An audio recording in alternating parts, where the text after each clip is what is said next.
เรากันมาทำปลากันทำกับข้าวกันแล้วปลาเราก็เสร็จแล้วนะคะ วันนี้เสนอเมนูทอดเครื่องปลานิ่นค่ะแล้วเราก็มาทอดปลากันนะคะต้องใช้น้ำมันเยอะสักนิดนะคะทอดปลานิ่นนะคะเทคนิคทอดปลาค่ะเรามีแป้งเลือกๆค่ะเราใส่ไปก่อนเพื่อจะได้ไม่ติดนะคะปลาจะได้ไม่ติดกระทะใส่ตัวปลาได้เลยค่ะ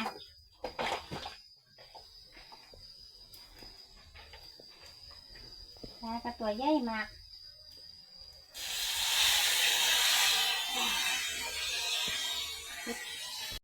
นะคะปลานิ่นทอดเครื่องค่ะโอ้ยขั้นตอนกันง่ายๆค่ะมันนั่นก็เลยมีไปนิดเดียวเดี๋ยวกว่านี้ใช่ไหมนี่มัน